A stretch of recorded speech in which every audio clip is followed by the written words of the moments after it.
ఈరోజు ఇంతవరకు అలాగే నిన్నటి దినాన కూడా మీరు దేవుని మాటలు వినే ఉంటారు. నేను అనకాపల్లి నుంచి వచ్చాను. నా పేరు ఎంఎం శ్రీనివాసరావు. అనకాపల్లిలో క్రీస్తు సంఘంలో సేవకునిగా కొనసాగుతూ ఉన్నాం. మరి మీ మధ్య ఉండడం సంతోషకరం. మిమ్మల్ని అందరినీ చూడడం చాలా హ్యాపీ. మీకు దేవుని యొక్క మాటలు బైబిల్ నుంచి చూపిస్తూ మిమ్మల్ని బలపరచాలి లేక ఉజ్జీవపరచాలనే ఉద్దేశంతో సేవకులు నన్ను ఇక్కడికి ఆహ్వానించడం జరిగింది. నాకు ఇవ్వబడిన సమయంలో కొన్ని విషయాలు మీతో పంచుకోవడానికి ఇష్టపడతాను. అందరూ శ్రద్ధగా వినడానికి ప్రయత్నం చేయండి. వింటారు కదా? ఓకే. అలంకరించుకొనుట అనే అంశం మీద మీరు గత నిన్నటి దినాన్న అలాగే ఈరోజు కొన్ని విషయాలు ఆలకించి ఉన్నారు. మరి క్రైస్తవులుగా దేవుని పిల్లలుగా మనము దైవ గుణాలతో అలంకరించబడ్డం అనేది చాలా ప్రాముఖ్యమైన విషయంగా ఇప్పటి వరకు మనము దేవుని మాటలు వింటూ ఉన్నాం. అయితే నేను చెప్పబోతున్నటువంటి విషయం ఏంటంటే, అలంకరణ అనేది వస్త్రాలతోనూ ఆభరణాలతోనూ మనల్ని మనము అలంకరించుకోవడం అనేది మనకి అలవాటైనటువంటి పని.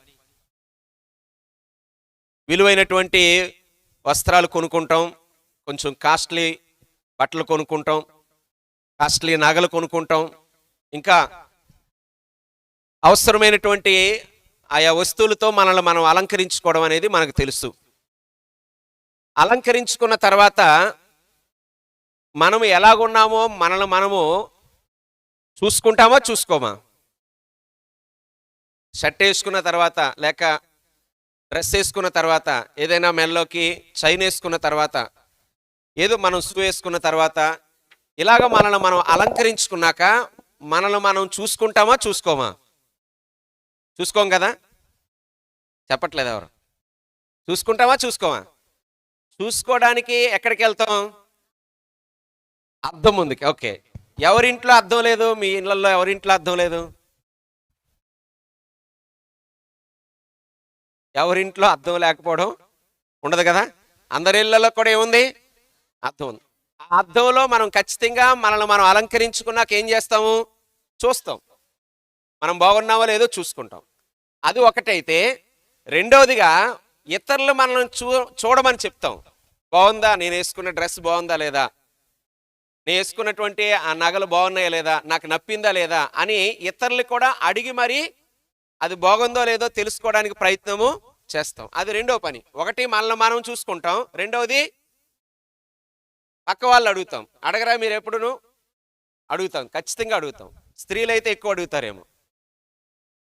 ఓకే. వెనకాల ఇంకా పెద్దవారు కూర్చున్నారు, యవనస్తులు కూర్చున్నారు. వారికి నా మాటలు రీచ్ అవుతున్నాయి అనుకుంటున్నాను. కనుక ఇక్కడ కూర్చున్న అన్ని వయస్సుల వారు కూడా ఈ మాటలు అర్థం చేసుకుంటే, ప్రారంభంగా నేను మాట్లాడుతుంది ఏంటంటే, మనల్ని మనం అలంకరించుకున్నాక ఈ భౌతికమైనటువంటి దేహాన్ని వస్త్రాలతోనూ ఆభరణాలతోనూ ఇంకా ఏ రకమైనటువంటి ఉన్నాయో అవన్నీ కూడా మనం అలంకరించుకున్నాక మనల్ని మనం చూసుకోవడం అనేది మొదట అలవాటైతే, రెండవదిగా ఇతరులకి మనం చూపించుకొని వారి చేత మనం ప్రశంసింపబడాలని లేక వారు బాగుంది అని అనిపించుకోవాలని వారి చేత మనం ప్రయత్నం చేస్తూ ఉంటాం. ఇది మనందరి జీవితాల్లో కూడా ఉంది. ఒకవేళ వాళ్ళు బాగులేదంటే కొన్నిసార్లు దాన్ని మార్చుకోవడానికి ప్రయత్నం చేస్తాం. మనకే బాగులేదనిపిస్తే దాన్ని మనం తీసేసి వేరొకటి వేసుకోవడానికి ప్రయత్నం చేస్తాం. మొత్తం మీద మనల్ని మనం అలంకరించుకోవడం అలవాటు. అలంకరించుకున్న తర్వాత అది బాగుందని బాగుండేలా చూసుకోవడం అలవాటు. బాగుంటేనే దాన్ని మనం వేసుకుంటాము, లేకపోతే ఏం చేయము? వేసుకోం. అయితే ఇప్పుడు అలంకరణ గురించి దేవుడు మాట్లాడితే లేక బైబిల్ మాట్లాడితే మన శరీరానికి వేసుకునే వస్త్రాల గురించి మాట్లాడిందా లేక మన ఆత్మ అలంకరణ గురించి బైబిల్ మాట్లాడిందా? ఆత్మ అలంకరణ.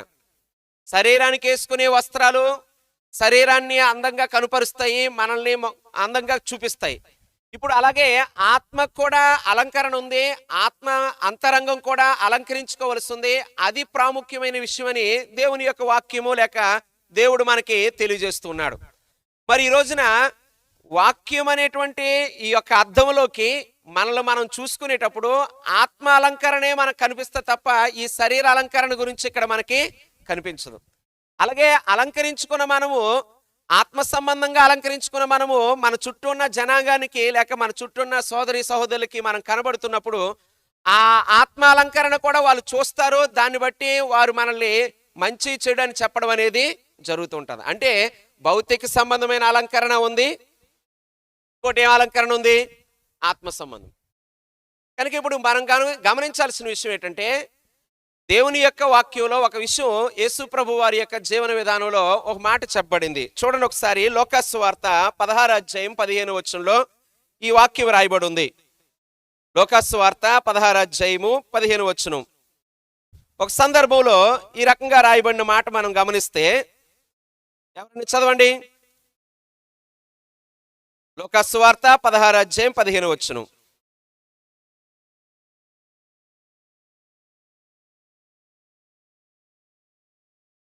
ఆయన, మీరు మనుషుల ఎదుట నీతిమంతులని అనిపించుకునేవారు కానీ దేవుడు మీ హృదయములను ఎరుగును. మనుషులు ఘనముగా ఎంచబడినది దేవుని దృష్టికి ఏమై ఉంది? అసహ్యమైనది. దేవుని దృష్టికి అది ఏంటట? అసహ్యమైనది. కనుక అలాగే సమూయేలు మొదటి గ్రంథం 16 అధ్యాయంలో కూడా దేవుడు బాహ్యాన్ని చూడు, పైరూపాన్ని చూడు, అంతరంగాన్ని చూస్తాడని సమూయేలు ఆ ప్రవక్త మాట్లాడడం జరుగుతుంది. మొదటి సమూయేలు గ్రంథం 16 అధ్యాయంలో మనకు ఆ విషయం కనిపిస్తుంది, చదవవసరం లేదు. కనుక అక్కడ కూడా ఏముందంటే, దేవుడు దేన్ని చూస్తాడు? బాహ్యాన్ని చూడడు, కానీ దేన్ని చూస్తాడు? అంతరంగాన్ని చూస్తాడు. కనుక ఈ రోజున మనం వేసుకునే సెట్ 2000 రూపాయలు, వేసుకునే షూ ఒక 3000 రూపాయలు, లేకపోతే మనం వేసుకునే ప్యాంటు ఒక 1500, లేక గొలుసు, చైను, నెక్లెస్, ఇలాగ మనము అలంకరించుకున్న అలంకరణ అంతా కూడా ఎంత కాస్ట్లీగా మనకు కనబడినా అది మనుషుల దృష్టికి కనబడేదే తప్ప ఎవరికి కనిపించేది కాదు. దేవుడు వాటిని ఏం చేయను అంటున్నాడు? చూడను అంటున్నాడు. అద్దంలో నిన్ను నువ్వు చూసుకున్నావు, నీ డ్రెస్ వేసుకొని మనుషులకు కనబడి బాగుందా లేదని అడిగావు. కానీ ఈ డ్రెస్ వేసుకొని దేవుడికి కనబడి, దేవుడా ఈ డ్రెస్ బాగుందా అంటే దేవుడు ఏం చూడట? ఈ బాహ్య రూపాన్ని చూడు, మనుషులు ఘనంగా ఎంచిన దాన్ని చూడు. మరి దేవుడు ఏం చూస్తాడు? ఆత్మ సంబంధమైన అలంకరణే చూస్తాడు, ఆత్మను చూస్తాడు.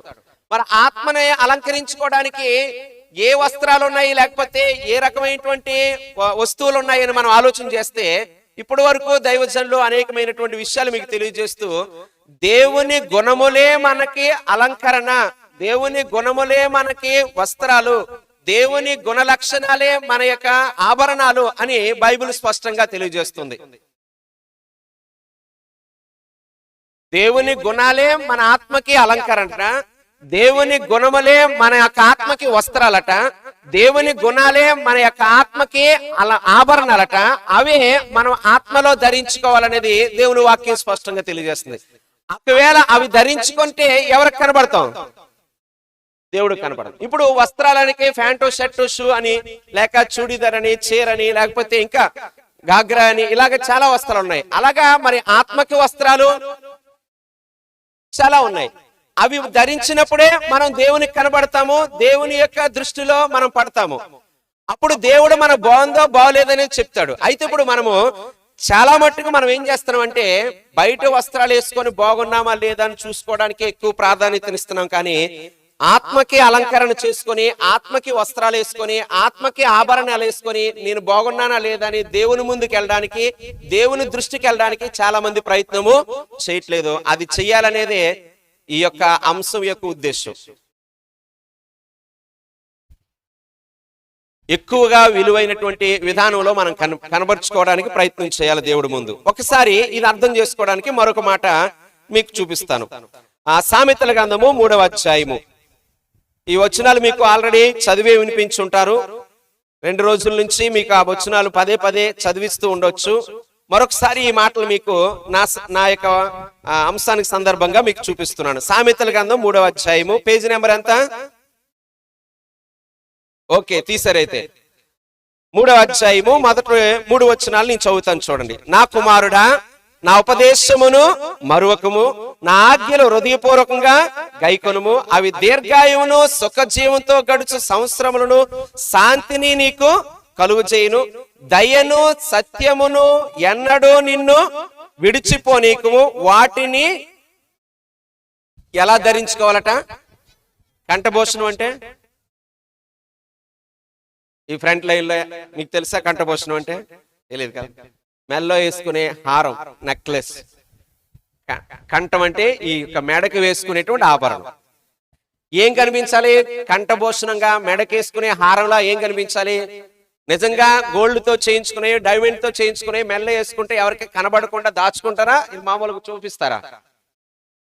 వేసుకున్న ఆభరణం ఏదైనా సరే ఇలా మూసేస్తారా? కనబడేలా చూస్తారా?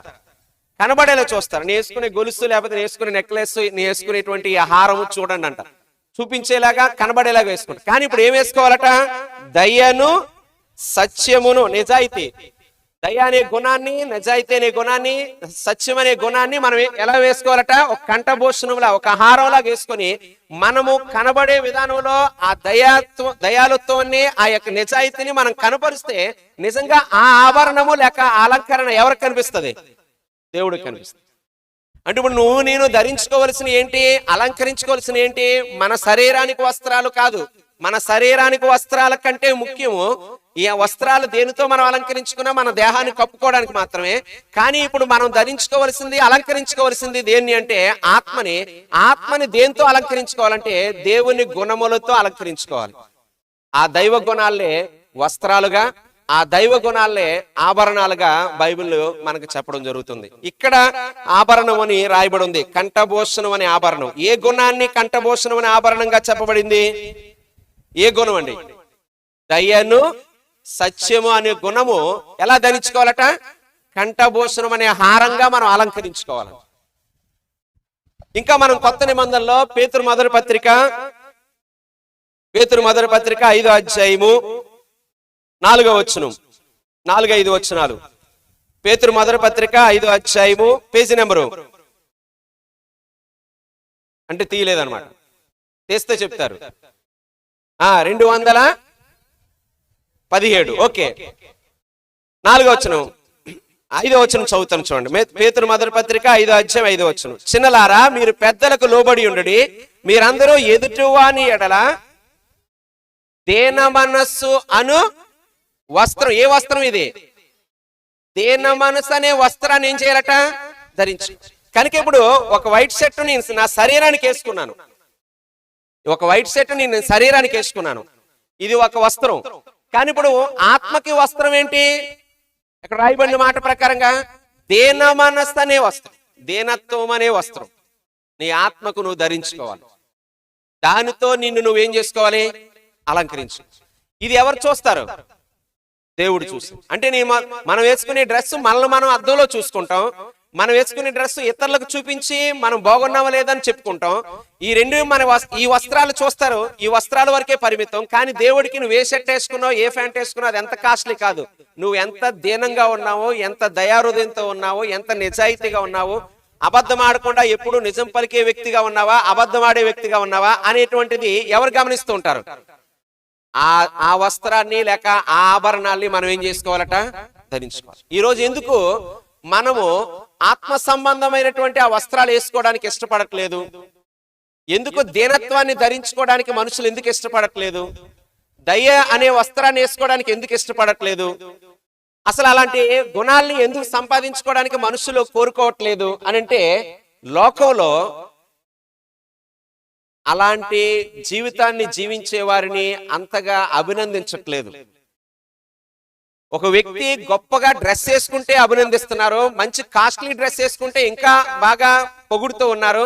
వాళ్ళు వేసుకునే డ్రెస్ ఆ కాస్ట్ ని బట్టి ఆ వ్యక్తికి గౌరవిస్తూ ఉన్నారు. కానీ ఒక మనిషి నిజాయితీగా ఉన్నప్పుడు గౌరవం ఇవ్వడం కానీ, దేనంగా ఉన్నప్పుడు గౌరవం కానీ, మర్యాదగా ఉన్నప్పుడు గౌరవం ఇవ్వడం కానీ, లేకపోతే లోబడి ఉన్నప్పుడు గౌరవం ఇవ్వడం కానీ, విధేయతగా ఉన్నప్పుడు ఆ వ్యక్తిని ప్రశంసించడం కానీ లోకం చేయట్లేదు, ఏ వ్యక్తులు కూడా చేయట్లేదు. పైపెచ్చు అలా ఉంటే వారు అపహసిస్తున్నారు. ఇప్పుడు ఒక యవనస్తుడు ఉన్నాడు, ఆ యవనస్తుడు వాళ్ళ తల్లిదండ్రులకి లోబడ్డాడు, దీనుడయ్యాడు. ఇప్పుడు అతను ఆ తల్లిదండ్రులు లోబడ్డం అనే గుణం తను ధరించుకున్నాడు. ఇప్పుడు మంచివాడా చెడ్డవాడా? ఎవరు మాట్లాడలేదు. తల్లిదండ్రులు లోబడ్డం మంచిదా చెడ్డదా? ఇప్పుడు ఆ తల్లిదండ్రులకు లోబడినప్పుడు ఆ తండ్రి గాని ఆ తల్లి గాని ఒరే ఇలా రారా అని పిలిచినప్పుడు వాడు ఏ పనిలో ఉన్నా సరే ఏమైపోవాలా? అక్కడికి తండ్రి దగ్గరికి ఏం చేయాలా? వెళ్ళాలి. అలాగే ఏ రకమైనటువంటి పనిలో ఉన్నా పిలిచినా వెళ్ళాలి. ఇప్పుడు అలా పిలిచి వెళ్తున్నప్పుడు చాలా సార్లు వాడు భోంచేస్తున్నప్పుడు అయినా సరే నాన్నగారు ఒరే ఇలా రారా రాజు అంటే ఏం చేయాలి? వెళ్ళిపోవాలి కదా. అలా వెళ్ళిపోతుంటే చాలా మంది ఏమనుకుంటారంటే, మరి మీ నాన్న అంటే అంత భయపడిపోతావా? మీ నాన్నకి అంత గడగడలాడిపోతావా? భోంచేస్తున్నావు కదా, భోజనం అయిపోయిన తర్వాత వెళ్ళొచ్చు కదా అని అంటున్నారు. అంటే ఇప్పుడు ఏమైంది? లోబడొట్టడం అనే ఒక గుణాన్ని మనుషులు అభినందించట్లేదు, అపహాస్యం చేస్తున్నారు ఈ లోకంలో. అందుకే చాలా మంది ఎలా ఉండడానికి ఇష్టపడట్లేదు? లోబడే గుణాన్ని, లేక దీనత్వం అనే గుణాన్ని, దయ అనే గుణాన్ని, నిజాయితీ అనే గుణాన్ని ధరించుకోవడానికి, అలంకరించుకోవడానికి మనుషులు ఏం చేయట్లేదు, ఇష్టపడలేదు. కానీ మనం గ్రహించాల్సింది ఏంటంటే, నేను గుర్తించాల్సింది ఏంటంటే, ఈ డ్రెస్ ఏ డ్రెస్? ఈ శరీరానికి వేసే డ్రెస్ కాదు. ఏ డ్రెస్? ఆత్మకేసే ఈ దైవ గుణాలనే డ్రెస్ ఎవరు చూడగలిగేది? దేవుడు మాత్రమే. ఇందాక ఒక కథ చెప్పారు సోదరు. ఒక డ్రెస్ ఎవరికి కనిపించదు. రాజుగారు వేసుకుని ఒక డ్రెస్ ఎవరికి కనిపించట్లేదు? పాపాత్ములకి కనిపించదంటే, ఆ లేకపోయినా అందరూ కూడా మాకు డ్రెస్ కనిపిస్తుంది, మాకు డ్రెస్ కనిపిస్తుంది అని ఎలా అయితే చెప్పారో, నేను చెప్తున్న విషయం ఏంటంటే, దీనత్వం అనే వస్త్రము, దయాగుణం అనే ఆభరణము, దైవ గుణాలు అనేటువంటి వస్త్రాలైనా ఆభరణాలైనా అక్షయమైన అలంకరణ, ఈ అలంకరణ దేవుడికి మాత్రమే కనిపిస్తుంది, మనుషులకి కనబడదు, మనుషులకి అర్థము కాదు. కాబట్టి నువ్వు దైవ గుణాలతో అలంకరించుకున్నప్పుడు నువ్వు ఎవరికైనా కనబడి నేను బాగున్నానా అని వాళ్ళకి అడిగితే, నీ షర్ట్ను చూసి బాగున్నావా లేదని చెప్తారు తప్ప, నీలో ఉన్న మంచి గుణాన్ని చెప్పి చూసి బాగున్నావా లేవని చెప్పలేరు. అలా చెప్పేవారు ఎవరు? దేవుడే. ఆయన దృష్టికి అది బాగుంటుంది. ఒకసారి మీరు గమనించండి, పేతురు రాసిన అదే మొదటి పత్రిక 3వ అధ్యాయం. పేతురు రాసిన మొదటి పత్రిక 3వ అధ్యాయం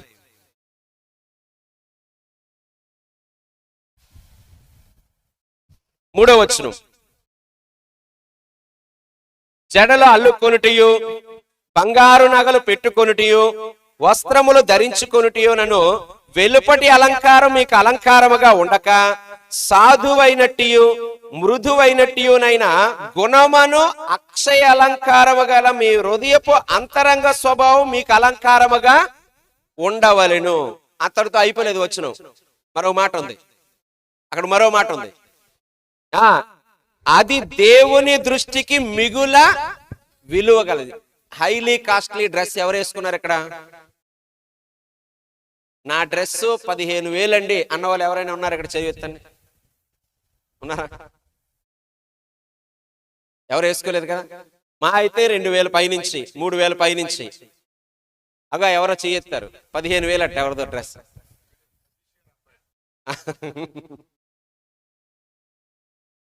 సో ఇక్కడ మనం కాస్ట్లీ అనేది మనం వేసుకునే డ్రెస్ ను ఎవరు చూస్తారు?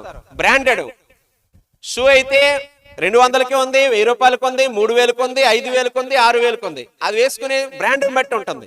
బిగుల విలువ ఎప్పుడు అది బ్రాండ్ని బట్టి ఉంటుంది. కానీ అది ఎవరు చూడగలరు? ఈ డ్రెస్ అయినా, ఈ ప్యాంట్ అయినా, షూ అయినా, ఈ నగలైనా, ఇవన్నీ కూడా ఎవరు చూడగలరు? మనుషులే చూడగలరు. కానీ దేవుడు చూసేది మన అక్షయమైన స్వభావం అనే అలంకరణ, దేవుని గుణం అనే అలంకరణ. అది దీనత్వం కావచ్చు, మంచితనం కావచ్చు, దయాహృదయం కావచ్చు, ఆ ఇతరులకు క్షమించే గుణం కావచ్చు, సహనం కావచ్చు, ఓర్పు కావచ్చు, ఏదైనా కావచ్చు. అది ఎవరు చూడగలిగేది? దేవుడు. ఇప్పుడు నేను అర్థం చేసుకోవాల్సిన విషయం ఏంటంటే, మనుషులు మనం మంచిగా బ్రతికితే అప్రిషియేట్ చేస్తున్నారా చేయట్లేదా అనే దానికంటే, నేను మంచిగా జీవిస్తే నా దేవుడు నన్ను అభినందిస్తాడు, నా దేవుడు నన్ను మెచ్చుకుంటాడు, నా దేవుని దృష్టికి అది విలువగా ఉంటది అనే ఆలోచనతో మనం అక్షయమైన అలంకరణ ధరించుకోవడానికి మనం ఇష్టపడాలి. ఇది నేను మీకు జ్ఞాపకం చేయవలసిన విషయం. చాలా మంది ఈ లోకంలో లోబడి ఉంటే తక్కువ స్థాయిగా చూస్తున్నారు. లోబడి ఉంటే అది లోకువైపోయినట్టుగా భావిస్తున్నారు. ఎవరికైనా పెద్దలకు లోబడి ఉండడం నామోషిగా ఫీల్ అవుతున్నారు. వాళ్ళు చెప్పింది అలా చేస్తే వాళ్ళకి బానిసలు అయిపోయేమో అని భావించి వాళ్ళు చెప్పింది చేయకుండా వ్యతిరేకిస్తున్నారు, తిరుగుబాటు చేస్తున్నారు. కానీ దీనత్వం అనేది, విధేయత అనేది, లోబడి ఉండడం అనేది ఎవరి దృష్టికి విలువైంది? నువ్వు లోబడి ఉంటే దేవుడు నిన్ను మెచ్చుకుంటాడు. నీలో దీనత్వం ఉంటే దేవుడు నిన్ను మెచ్చుకుంటాడు. నీలో ఒక రకమైనటువంటి తగ్గింపు స్వభావం ఉంటే దేవుడు నిన్ను మెచ్చుకుంటాడు. చెప్పింది చెప్పినట్టుగా చేసేటువంటి తత్వం నీలో ఉంటే దేవుడు నిన్ను మెచ్చుకుంటాడు. అదే ఒక అలంకరణ, అదే ఒక ఆభరణము, అదే ఒక అక్షయమైన వస్త్రం. ఈరోజు అది ధరించుకోవడానికి ఇష్టపడుతున్నావా? ఒకటే అక్కడ పదం మీరు గమనించుకోవాలి. రౌండ్ చేసుకోండి బైబిల్లో. అది దేవుని దృష్టికి మిగుల విలువ గలదు. Mostly costly. నేను కాస్ట్లీ డ్రెస్ వేసుకున్నాను అంటే ఏం వేసుకున్నావు అంటే, ఇగో దేవుడికి ఉండే గుణం లాంటి ఆ మంచితనం అనే గుణాన్ని నేను ధరించుకున్నాను. దేవుడికి ఉండే సహనం లాంటి ఆ సహనాన్ని నేను ధరించుకున్నాను. దేవుడికి ఉండే విధేయత లాంటిది విధేయత నేను ధరించుకున్నాను. నేను నా జీవితంలో, నా ప్రవర్తనలో నేను ఆ గుణాన్ని కలిగి ఉన్నాను. ఎవరైనా నన్ను చూస్తే ఆ రకంగా చూస్తారు. నాలో ఆ దయ సత్యం ఎలా ధరించుకోవాలట? ఇందాక మనం చదివినొచ్చులో కంఠభూషణముగా ధరించు. ఇక్కడ తల్లులు కూడా ఉన్నారు, ఆడపిల్లలు ఉన్నారు. నేను మాట్లాడుతున్న మాట మీరు అర్థం చేసుకోండి. ఒక తల్లిదండ్రులు తమ ఆడపిల్లకి ఒక నెక్లెస్ చేయడానికి, ఒక ఆభరణం చేయడానికి కొన్ని సంవత్సరాలు కష్టపడతారు, కూడబెడతారు. చీటీ వేసో ఏదేసో మొత్తం మీద ఒక 2 లక్షలు, ₹1,00,000 దాచి ఒక ఆహారాన్ని చేసి ఆమె పిల్ల మెల్ల వేయడానికి ఇష్టపడతారు. మీకైనా సరే మీ తల్లిదండ్రులు బట్టలు కొంటున్నారంటే ఆ బట్టలు కొనడానికి మీకోసం వాళ్ళు డబ్బులు దాస్తారు. అవునా కదా? మీ తల్లిదండ్రులు ఎవరు మీకు ఆభరణాలు కొనట్లేదా? కొంటున్నారు. డ్రెస్ అయినా ఆభరణాలైనా కొనడానికి వాళ్ళ దగ్గర ఊరికినే రాదు. ఏం చేయాలి? కష్టపడాలి. తల్లిదండ్రులైనా సరే మా పిల్లలు నలుగురిలోకి వెళ్ళినప్పుడు గౌరవంగా కనబడాలి. వారిని ఎవరైనా చూస్తే వాళ్ళు వేసుకునే డ్రెస్ని బట్టి లేక వాళ్ళు వేసుకునే ఆభరణాలు బట్టి అందరూ గౌరవించాలి అని ఆశపడతారు. బాగుంది. కానీ అంత కాస్ట్లీగా లేక అంత శ్రమపడి నీకు ఒక ఆభరణం ధరించి నలుగురు మధ్యలోకి నేను పంపించినప్పుడు వారందరూ కూడా నిన్ను చూసి బాగుంది, మీ అమ్మాయి మెడలో ఆభరణం బాగుంది, మీ అబ్బాయి వేసుకునే డ్రెస్ బాగుంది, లేకపోతే చైన్ బాగుంది అని వాళ్ళు అంటుంటే తల్లిదండ్రులు సంతోషపడతారు. కానీ అదే అబ్బాయి, అదే అమ్మాయి ఎవరైనా ఒక ముసలాయన అమ్మా నాకు మంచినీళ్ళు తెచ్చు అంటే అని కానీ వెళ్ళిపోయాడు ఇంకో నువ్వు. ఈ ఆభరణం వేసుకున్నా, ఈ మంచి డ్రెస్ వేసుకున్నా నీలో ఏ గుణం లేదు? పెద్దలకు లోబడే గుణం లేదు.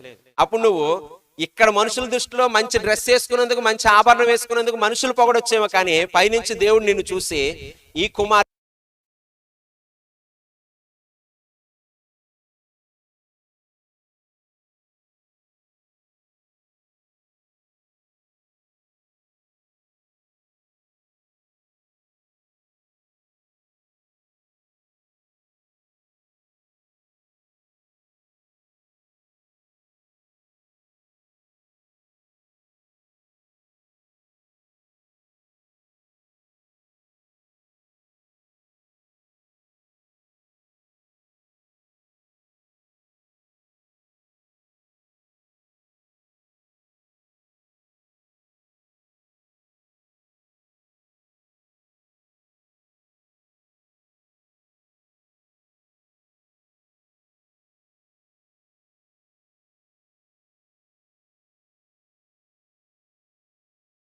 దేవుని అలా జీవించడానికి ప్రయత్నించాలని ఇక్కడ దేవుని యొక్క వాక్యంలో చెప్పబడుతూ ఉంది. అయితే ఇక్కడ ఉన్న యవనస్తులు నేను ప్రశ్నించదలుచుకున్నాను. మధ్యలోంచి యవనస్తులు కనిపిస్తున్నారు. ఇక్కడున్న యవనస్తులు, ఒకవేళ మీరు దీనులైతే, మీరు లోబడేవారైతే, లోబడే అనే గుణం నాలో ఉందండి అని ఒక యవన పురుషుడు గాని యవన స్త్రీ గాని చెప్పదలుచుకుంటే ఒక వాక్యాన్ని చూపిస్తాను. దాన్ని బట్టి మీరు అర్థం చేసుకోవాల్సిన అవసరం ఉంది. కీర్తన గ్రంథం 150వ కీర్తన, 149వ కీర్తన 4వ వచనం. కీర్తన గ్రంథం 149వ కీర్తన 4వ వచనం.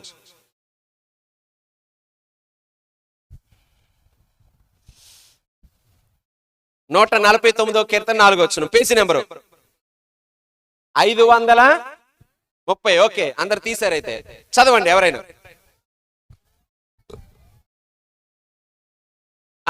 యెహోవా తన ప్రజల యందు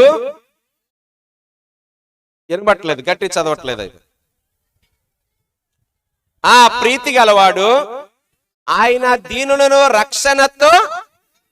ఇప్పుడు చెప్పండి, ఇక్కడ యవనస్తులు ఎవరు దీనులుగా ఉన్నారో, ఎవరు బాప్తిసం పొంది రక్షణతో అలంకరింపబడ్డారు? బాప్తిసం పొందిన వారు ఒక్కసారి చేయొచ్చు.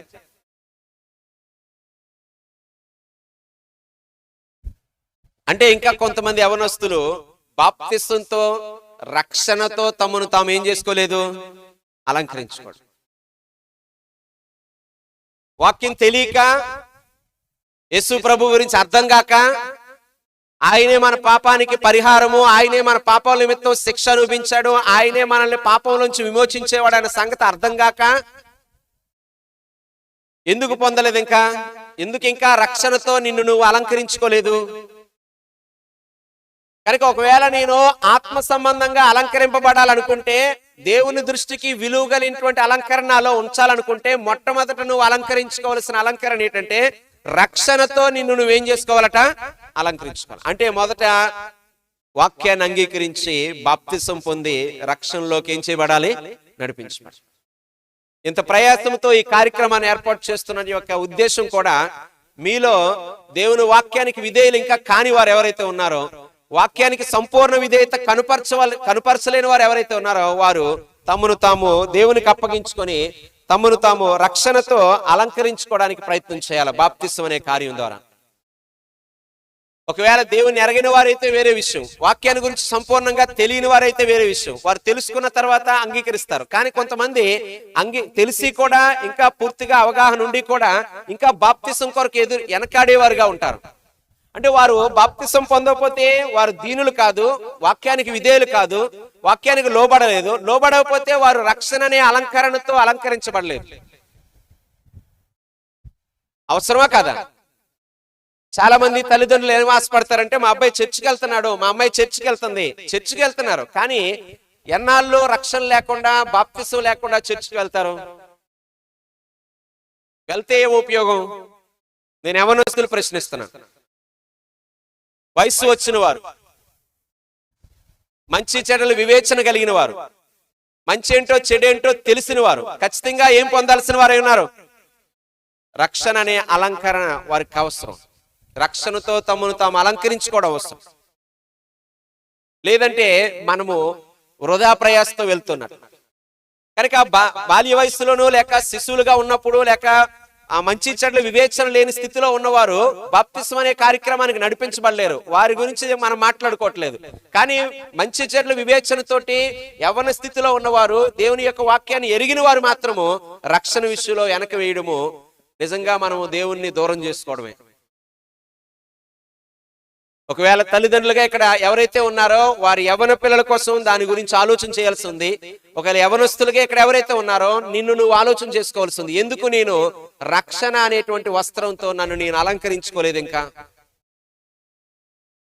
బాప్తిసం అనే కార్యం ద్వారా ఎందుకు నేను దైవ బిడ్డను కాలేకపోతున్నాను? ఇంకా ఈ లోకం అనే పాపంలోని లేక దేవునికి వ్యతిరేకమైన మార్గంలోని ఎన్నాళ్ళు ఇంకా నేను ఇలాగుంటాను? అలా ఉండడము దేవునికి ఎంత మాత్రం ఇష్టమైంది కాదు కదా. కనుక నువ్వు రక్షణ గురించినటువంటి విషయం తెలిసి కూడా ఇంకా రక్షణ పొందకపోతే మనం పాడే పాటలో, మనం చదివే వాక్యాలు, మనం చేసే ప్రార్థనలు వృధా అవుతాయి కదా. ఆలోచన చేయవలసి ఉంది. నిన్ను నువ్వు అలంకరించుకోవాలంటే దేంతో అలంకరించుకోవాలని ఉందంటే రక్షణతో మనల్ని మనం ఏం చేయాలట? అలంకరించు. బైబిల్లో చాలా చోట్ల ఏ వస్త్రము? రక్షణ వస్త్రము. రక్షణ వస్త్రము ధరించుకోవాలి. మనం అర్థం చేసుకోవాలి. ఇది ఎవరి దృష్టికి విలువైంది? దేవుని దృష్టి. ఇప్పుడు బాప్తిసం పొందినవాడు, బాప్తిసం పొందనివాడని మనం బయటకి ఏం చూడు చెప్పగలమా? ఇద్దరు వ్యక్తులు ఉన్నారు, ఇద్దరు యవనస్తులు ఉన్నారు. అతను డ్రెస్ చేసుకున్నాడు, ఇతను డ్రెస్ చేసుకున్నాడు. ఇద్దరిని పక్క పక్కన నిలబెట్టారు. బాప్తిసం పొందినవాడు, బాప్తిసం పొందినవాడు అని చెప్పగలం మనం? అడిగితేనే, వాళ్ళ గురించి తెలిస్తేనే మనం చెప్పగలం. కానీ దేవుడు మాత్రము ఆ వ్యక్తులు ఇద్దరిని చూసినప్పుడు ఎవరు తన కుమారుడో ఎవరు తన కుమారుడు కాదు అనేది దేవుడికి తెలుస్తుందే తెలీదా? అంటే నువ్వు దేవుని దృష్టిలో పడాలి అంటే, దేవుని దృష్టిలో నువ్వు ఆయన దృష్టికి విలువ గలవాడిగా ఎంచబడాలంటే ఏం పొంది ఉండాలి? రక్షణ అనే వస్త్రాన్ని అలంకరించుకోవాలి. రక్షణ అనే వస్త్రంతో మనల్ని మనం ధరింపజేసుకోవాలి. అది చాలా అవసరమని ఈ సందర్భంగా మీకు జ్ఞాపకం చేస్తున్నాను. అంటే ఇంకా పొందుతాళ్లే, ఇంకా టైం ఉందలే, లేకపోతే ఇంకా చాలా సమయం ఉంది కదంటే, మనం అందరం నేర్చుకున్న బోధ ఏంటంటే రెండు విషయాలు మన చేతుల్లో లేవు. ఒకటి, మన మరణం మన చేతుల్లో లేదు. యేసు ప్రభు రాకడ కూడా మన చేతుల్లో లేదు. మన మరణం ఎప్పుడు సంభవిస్తుందో మనకు తెలియదు. క్రీస్తు ప్రభు రాకడ ఎప్పుడు సంభవిస్తుందో మనకి తెలియదు. క్రీస్తు ప్రభు రాకడ వచ్చాక మనం ఇంకా రక్షింపబడకపోతే ఆయన యొక్క రాజ్యంలోకి మనం ఏం చేయలేం? ప్రవేశించలేం. ఒకవేళ మరణం అనేది మనకు సంభవిస్తే, రక్షింపబడకుండా ఇలా బాప్తిసం పొందకుండా మరణం సంభవిస్తే మనము దేవుని రాజ్యంలోకి ఏం చేయలేమండి? ప్రవేశించలేం. మరి ఎంత ప్రయాసం ఏమైపోయింది? వ్యర్థమైపోయింది. రక్షణతో ఇక్కడ రాయబడినమాట, యెహోవా తన ప్రజల యందు ప్రీతి గలవాడు, ఆయన దీనులను రక్షణతో ఏం చేయును? అలంకరించును. నువ్వు దీనుడు అయితే వాక్యానికి లోబడు, ఆయన చెప్పినట్లుగా నమ్మి బాప్తిసం పొంది ఏం చేయి, రక్షింపబడు. నమ్మని వారికి ఏం విధించబడుతుంది, శిక్ష. కనుక ఈ 3 రోజుల యొక్క మీటింగ్ యొక్క ఫలితంగా ఏ యవనస్తురైనా ఏ యవనస్తురాలైనా దేవుని వాక్యంతో పట్టబడి మనస్సాక్షిని ఒప్పింప చేసుకొని దేవుని ముందుకు రాగలిగితే దేవుడు మీ యందు ఆనందించేవాడు. మీ విషయంలో దేవుడు ఎంతో సంతోషిస్తాడు. అలాంటి స్థితికి రావాలని ప్రేమతో నేను కోరుతూ ఉన్నాను. మరొక విషయం ఏంటంటే, మనకేదైనా అవసరం ఉంటే ఎవరిని అడుగుతాం? ఎలాగ అడుగుతాం? ప్రార్థన ద్వారా అడుగుతారు కదా. ఎంతమంది ప్రార్థన చేస్తారు? ఓకే. ఇప్పుడు ఒకరోజు దేవుని యొక్క సేవకుడు ఒక విషయాన్ని తెలియజేయడం జరిగింది. చూడండి, రాజుల 2వ గ్రంథము 22వ అధ్యాయము 19వ వచనం. రాజుల 2వ గ్రంథము 22వ అధ్యాయము 19వ వచనం. ఒక రాజు ప్రార్థన చేశాడు. ఆ ప్రార్థన దేవుడు విన్నాడు. ఆ రాజు ఎలా ప్రార్థన చేశాడు అనేది అక్కడ రాయబడి ఉంది. చూడండి ఒకసారి 22వ అధ్యాయము 19వ వచనం. ఇజ్రాయేలు దేవుడైన యెహోవా సెలవిచ్చిందేమనగా, ఈ స్థలము పాడగుననియు దాని కాపురస్తులు దూషణాస్పదులగుననియు నీవు ఆలకించి ఏ మనసండి, మెత్తని మనస్సు కలిగి యెహోవా సన్నిధిని దీనత్వం ధరించి నా సన్నిధిని కన్నీళ్లు రాల్చితివి కనుక నువ్వు చేసిన ప్రార్థన, నువ్వు చేసిన మనవి నేనేం చేశాను. దేవుడు ప్రార్థన వింటాడా? మన ప్రార్థన వింటాడు కదా. ఎలా ప్రార్థన చేస్తే వింటాడని ఉంది ఇక్కడ. మెత్తని మనస్సు కలిగి యెహోవా సన్నిధిని ఏం ధరించి, దీనత్వాన్ని ధరించి. ప్రార్థన చేయడానికి, ప్రార్థనకి వెళ్ళడానికి మంచి బట్టలు ఉండాలి, మంచి డ్రెస్ ఉండాలి అని మనం అనుకుంటాము. కానీ ప్రార్థన చేయడానికి, ప్రార్థనకి దేవుడి ముందుకు వెళ్ళడానికి నీ మనస్సు, నీ హృదయము ఏ రకంగా ఉండాలంటే దీనత్వం అనే దాన్ని ధరించుకొని ఉండాలి. దీన మనస్సు అనే వస్త్రం ధరించుకొని ఉండాలి. తగ్గింపు స్వభావంతో ప్రార్థన చేయాలి. యేసు ప్రభు చెప్పిన కథనాల్లో ఒక కథనం. 2 వ్యక్తులు దేవాలయానికి వెళ్ళారు ప్రార్థన చేయడానికి.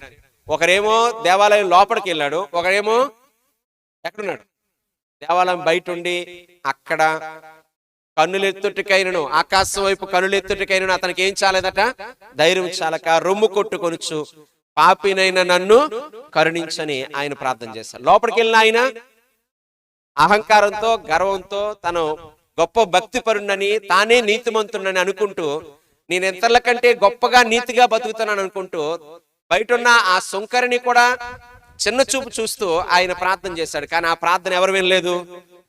కనుక ఈ రోజున అలంకరించుకోవడం అనే దాని విషయానికి వస్తే మనల్ని మనం దైవ గుణాలతో అలంకరించుకోవాలి. అలాంటి అలంకరణలోకి వస్తే మొదట రక్షణ అనేదే మొదట అలంకరణ. రక్షణతో మనం అలంకరించుకొని దేవుని బిడ్డలం కావాలి. రెండవదిగా ఇక్కడ మనం గమనిస్తే, ప్రార్థన చేసి మనం ఏ దీవెనలు పొందాలనుకున్నా, మనం చదువు విషయంలో, ఆరోగ్య విషయంలో, ఆర్థికంగా మన యొక్క లైఫ్ సెటిల్ అవ్వడం కోసం, భవిష్యత్తు కోసం మనం ఏ విషయంలో ప్రార్థన చేసి దేవుడి యొక్క దీవెనలు పొందాలనుకున్నా, ప్రార్థించే వ్యక్తులు ఏం ధరించుకోవాలి? దీనత్వాన్ని, తగ్గింపు స్వభావాన్ని ధరించుకొని ప్రార్థన చేయాలి. అలా మనం ప్రార్థన చేస్తున్నామా? ఒకవేళ అలా ప్రార్థన చేస్తే మన ప్రార్థన ఎవరు వింటారు? దేవుడు వింటాడు. చాలా సార్లు మనం అలా ప్రార్థించడంలో తప్పిపోతూ ఉన్నాం. కొన్నిసార్లు మనం అతిశయపడుతూ ఉంటాం, మరి కొన్నిసార్లు నిర్లక్ష్యం చేస్తూ ఉంటాం, మరి కొన్నిసార్లు విశ్వాసంలో బలహీనలు అయిపోతూ ఉంటాం. దేవుడు అనేవాడు ఉన్నాడా లేడా, అసలు ప్రార్థిస్తే మనకు జరుగుతుందా జరగదా అని అవిశ్వాసంలోకి దిగజారిపోతూ ఉంటాం. వస్తున్న కష్టాన్ని, శ్రమని ఆలోచన చేసుకొని ఏ మేలు లేదు, ఏ మంచి జరగట్లేదు, ఎందుకో ఉపయోగం అన్నట్టుగా మనం నిరాశపడిపోతూ ఉంటాం, కృంగిపోతూ ఉంటాం. ఇలాగ మనం కొన్నిసార్లు దేవుని ముందుకు వెళ్తూ ఉంటాం. కాబట్టి దేవుడు మనకి ఏ సమాధానం, ఏ జవాబు ఇవ్వడు. ఒకవేళ నువ్వు సమాధానం పొందాలంటే, జవాబు పొందాలంటే, మన జీవితంలో మనం అనుకున్నది దేవుడు జరిగించాలంటే దీన మనస్సును ధరించి దేవునికి ప్రార్థన చేయడం చాలా అవసరం. దేంతో మనల్ని మనం అలంకరించుకోవాలనే దాంట్లో మనం ఆలోచన చేస్తున్నాం. అలా ప్రార్థించిన సుంకరి దేవుని యొక్క దృష్టికి నీతిమంతుడిగా ఎంచబడ్డాడు. కానీ పరిసయ్యుడు మాత్రం ఏమవలేదు. దేవుని దృష్టికి నీతిమంతుడిగా ఏం చేయబడలేదు, ఎంచబడలేదు. కనుక ధరించుకోవలసినటువంటి సంగతుల గురించి మనం మాట్లాడుకుంటూ ఉన్నాం. అయితే ఇక్కడ మరొక మాట మీకు చెప్పాలనుకున్నాను. మనం చదివినటువంటి వచనాల్లోనే సామెతల గ్రంథం 3వ అధ్యాయంలో దయను సత్యము అనేది ధరించుకోవాలని ఉంది కదా. ఇప్పుడు వస్త్రాలు వేసుకుంటే మంచి డ్రెస్ లేక కొత్త డ్రెస్ అనేది వేసుకుంటే ఫంక్షన్ వరకు వేసుకుంటాం, ఫంక్షన్ అయిపోయగానే తీసేస్తాం కదా, మళ్ళీ నైట్ డ్రెస్ వేసుకుంటాం లేదా వేరే నార్మల్ డ్రెస్ వేసుకుంటాం. ఇప్పుడు దయ అనేది ఒక వస్త్రం అయితే, దయ అనేది ఒక ఆభరణం అయితే, మంచితనం అనేది ఒక వస్త్రం అయితే, మంచితనం అనేది ఒక ఆభరణం అయితే అది ఎంతసేపు వేసుకోవాలి? ఎంతసేపు వేసుకుంటాం అంటే ప్రార్థనకు వచ్చినంతసేపు వేసుకుంటాం. వందనాలు అంకుల్, వందనాలు ఆంటీ, చాలా ఆ దీనత్వం కనిపిస్తుంది. బయటికి వెళ్ళగానే ఆ డ్రెస్ పడేస్తాం. ఏ డ్రెస్? ఈ డ్రెస్ కాదు, ఆ దీనత్వం అనేది బయటపోద్ది. ఆ వందనాలు అంకుల్, వందనాలు ఆంటీ అన్నది, లేకపోతే ఆ నమస్తే అంకుల్, నమస్తే అన్నది మరి పోద్ది. ఏమంటే మళ్ళీ అదేమో వదిలేస్తాం, ఆ బట్టలు ఇప్పేస్తాం, అక్కడ ఇంకొక డ్రెస్ వేసుకుంటాం. ఏరా పోరా, ఎవరిని కూడా మనకంటే వయసులో పెద్దవాళ్ళని కూడా. కానీ వచనంలో ఏముంది? సామెతలు 3వ అధ్యాయం 3వ వచనంలో దయను సత్యమును ఎన్నడును నిన్ను విడిచిపోని. ఎప్పుడు ధరించుకోవాల్సిన వస్త్రాలు అవి. కనుక ఫంక్షన్ కి పండక్కి వేసుకునే కొత్త వస్త్రాల్లాగా ఆ క్షణం ఉంచుకొని మళ్ళీ తీసేసేలాగా ఈ వస్త్రాలు శరీరానికి వేసుకున్నట్టు కాదు. దైవ గుణాలు అనేవి, దేవుని యొక్క గుణలక్షణాలు అనేవి వస్త్రంగా ఆభరణంగా నువ్వు వేసుకుంటే ఎన్నాళ్ళు ఉండాలి నీలో? నువ్వు చచ్చినంత వరకు ఆ గుణం ఉండాలి. మనం బ్రతికినంత కాలం ఆ గుణం ఉండాలి. ఏముంది అక్కడ? ఎన్నడును నిన్ను విడిచిపోయి. కనుక చాలా మంది మంచితనం అనే వస్త్రాన్ని ఎంతసేపు వేసుకుంటారంటే మనుషుల ముందు ఉన్నప్పుడు వేసుకుంటారు, పెద్దవాళ్ళు ఉన్నప్పుడు వేసుకుంటారు, అక్కడ వరకే, మళ్ళీ తర్వాత మామూలే. తండ్రిని గాని తల్లిని గాని గౌరవించేలా మాట్లాడేది ఎక్కడి వరకు అంటే బయటకు వచ్చినప్పుడే. ఇంట్లో ఉన్నప్పుడు వేరేలా పిలుస్తారు. అంటే ఇవన్నీ ఏంటంటే ఒకసారి వేసుకొని ఒకసారి తీసి, ఒకసారి వేసుకొని ఒకసారి తీసేటువంటి విధానము ఇక్కడ బయట మనం వేసుకునే వస్త్రాలకి సెల్లుతుందేమో, కానీ దైవ గుణాల విషయంలో, దేవుని లక్షణాల విషయంలో మనము నిత్యము వాటిని కలిగి ఉండాలని వాక్యం మనకి ఖచ్చితంగా చెప్తుంది. ఎన్నడూను నిన్ను విడిచిపోని, వాటిని కంఠభూషణంగా నువ్వు ధరించుకో. ఎప్పుడు మనం అది కలిగి ఉండాలి. చాలా మంది లోబడ్డం అంటే లేకపోతే విధేయత చూపించడం అంటే ఎలా భావిస్తారంటే పిలుపు వరకేనండి. మళ్ళీ క్రియలకు వచ్చేసరికి మళ్ళీ అది ఉండదు. పిలవడం మాత్రం మర్యాదగా పిలుస్తారు, మర్యాద ఇవ్వడంలో మాత్రం పిలవడంలో మంచి మర్యాద చూపిస్తారు, కానీ పని చేయడంలో మాత్రం ఏదైనా అప్పగిస్తే మాత్రం ఎదురు తిరుగుతూ ఉంటారు, తిరుగుబాటు చేస్తూ ఉంటారు. కనుక నీ లోబడే తత్వము, నీ విధేయత, నీ దీన మనస్సు, ఈ యొక్క వస్త్రము లేక ఈ ఆభరణం అనేది నీ యొక్క పిలుపులో కాదు, పిలుపుతో పాటు దేంట్లో ఉండాలి? క్రియల్లో కూడా ఉండాలి. ఒక మాట చూద్దాం. పేతురు మొదటి పత్రిక 3వ అధ్యాయంలో ఇందాక అక్షయ అలంకారం గురించి మాట్లాడుతూ చివరికి వచ్చిన ఒక మాట చూద్దాం. సారా గురించి మాట్లాడిన మాట. పేతురు రాసిన మొదటి పత్రిక 3వ అధ్యాయము 6వ వచనం కదా. ఆ ప్రకారము యజమానుడని పిలుచుచు అతనికి ఏమై ఉందట? లోబడి ఉండెను. అంటే పిలవడం మట్టుకే ఏమండి అని పిలిచి, పిలవడం మట్టుకే నా నాదుడా అని పిలిచి, పిలవడం మట్టుకే నా యజమానుడు అని పిలిచి, పని మాత్రము ఏదైనా పని అప్పగించే మాత్రము నేను చెయ్యను, వెళ్ళిపో, నేను చెయ్యను, చూడను, వెళ్ళను అంటే పిలుపు వరకే లోబడేదైతే దానివల్ల ఏ ప్రయోజనము లేదండి. ఈరోజు చాలా మంది పిల్లలు కూడా, యవనస్తులు కూడా పలకరింపులో మాత్రం బాగుంటారు, కానీ వెనక్కి వెళ్ళగానే వాళ్ళు వేరే రూపాన్ని కలిగి ఉంటారు, వేరే మాటలు కలిగి ఉంటారు, లేదా పని అప్పగించేటప్పుడు చెయ్యను అనేటువంటి తిరుగుబాటు కనిపిస్తుంటది. వారు దేవుని వల్ల ఏ ప్రయోజనాన్ని పొందుకోలేరు. చివరికి వాక్యమే చెప్పింది. మత్తయి సువార్త 7:21 వచ్చిన కంఠస్థ వాక్యం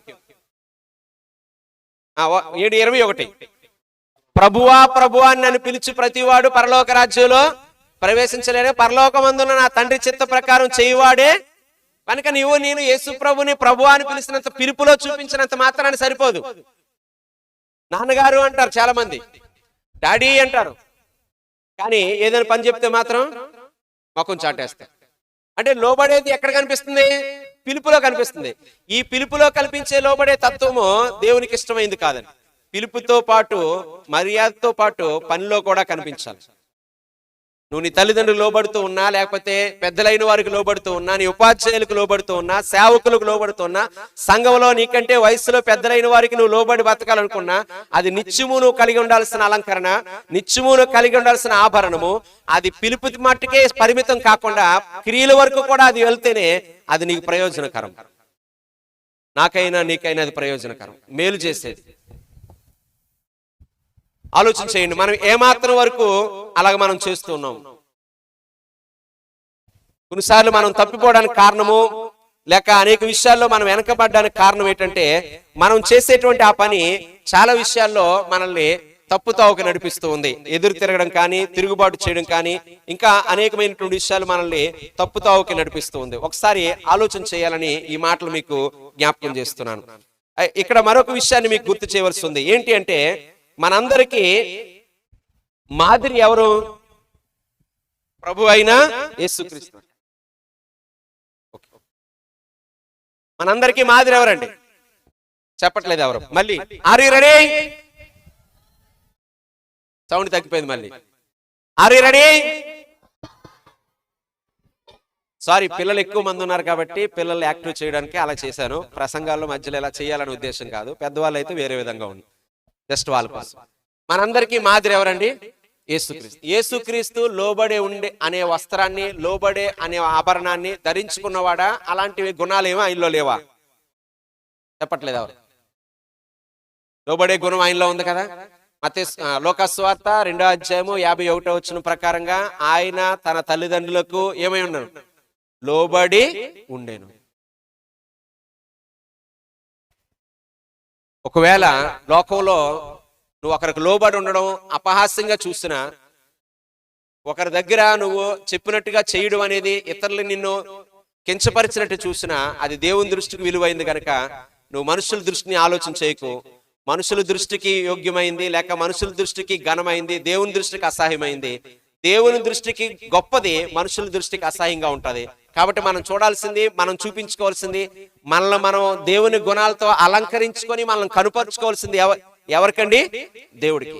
ఇక్కడ నీ డ్రెస్ నచ్చిందో లేదో నువ్వు మనుషులు చూపిస్తున్నావు, వాళ్ళు నీ డ్రెస్ చూసి నచ్చిందో లేదో చెప్తున్నారు. కానీ అది కాదు కావాల్సింది. మంచి గుణాలతో నువ్వు బ్రతుకు. అలా బ్రతికినప్పుడు కొంతమంది మనుషులు మెచ్చుకున్నా మెచ్చుకోపోయినా పైనుంచి ఎవరు మెచ్చుకుంటారు? నా కుమారుడు దీనత్వంతో ఉన్నాడు, నా కుమార్తె మంచితనంతో ఉంది, నా కుమారులు నా కుమార్తెలు దేవునికి నాకు ఇష్టంగా బతుకుతున్నారని ఎవరు మెచ్చుకుంటారు? ఈయన నా ప్రియ కుమారుడు, ఈయన యందు నేను ఆనందిస్తున్నాను. యేసు ప్రభుని గురించి తండ్రి అయిన దేవుడు పలికిన మాట. మరి నీ గురించి నా గురించి పలకాలంటే మనం ఏం అలంకరించుకోవాలి, ఏం ధరించుకోవాలంటే దేవుని గుణాలు, దేవుని యొక్క లక్షణాలు మనం ధరించుకోవాలి. దేవుని గుణాలే వస్త్రాల్లాగా చెప్పబడింది, దేవుని గుణాలే ఆభరణాల్లా చెప్పబడింది. మనము మన పిల్లలకి మంచి ఆభరణాలు, మంచి వస్త్రాలు వేయాలనే ఆతృత ఎలాగైతే ఉంటుందో, మనం మన పిల్లలకి మంచి గుణాలు నేర్పాలి, మంచి గుణాలతో వారు నింపబడాలని కూడా ప్రతి తల్లిదండ్రులు కూడా ఆలోచన చేయాలి. ప్రతి యవనస్తుడు కూడా, ప్రతి యవన పురుషుడు కూడా నేను బ్రాండెడ్ వస్త్రాలు వేసుకోవాలి, బ్రాండెడ్ వస్తువులు వేసుకోవాలి, విలువైన కాస్ట్లీ అయినటువంటి ఆభరణాలు వేసుకోవాలని ఎలా ఆలోచిస్తారో, దానికంటే ముఖ్యంగా దేవుని దృష్టికి విలువైన గుణాన్ని నేను కలిగి ఉండాలి, ఆయనకి ఇష్టమైనటువంటి లక్షణాలు నేను కలిగి ఉండాలని ప్రతి యవ్వన పురుషుడు, ప్రతి యవ్వన స్త్రీ కూడా ఏం చేయాలి? ఆలోచించాలి. అలా జీవించిన వ్యక్తే ఈ భూమి మీద ఎవరంటే ప్రభు అయిన యేసుక్రీస్తు. ఆయన తల్లిదండ్రులకు ఏమై ఉన్నాడట? లోబడి ఉండే. అందుకే ఆయన మనకేమయ్యాడు? ఏమయ్యాడండి? మాదిరి. కనుక ఈరోజు యేసుక్రీస్తు అంటే జీవితాన్ని కలిగి మనం జీవించాలని నా యొక్క సమయాన్ని ముగిస్తూ ఉన్నాను. ఓపికతో విన్న మీ అందరికీ కూడా వందనాలు తెలియజేస్తూ, అవకాశం ఇచ్చిన దైవజనులు సోదరులు జాన్ డీన్ గారికి, అలాగే వేదికపై ఉన్నటువంటి దైవజనులకు, ఈ యొక్క కార్యక్రమాన్ని నిర్వహిస్తున్నటువంటి ప్రతి ఒక్కరికి కూడా అనకాపల్లి క్రీస్తు సంఘం తరపున, బాలాగారి కుటుంబం తరపున మీ అందరికీ వందనాలు తెలియజేస్తూ ఈ మాటలు ముగిస్తున్నాను. అందరికీ okay. Are you ready? Thank you all. అందరికీ వందనాలు.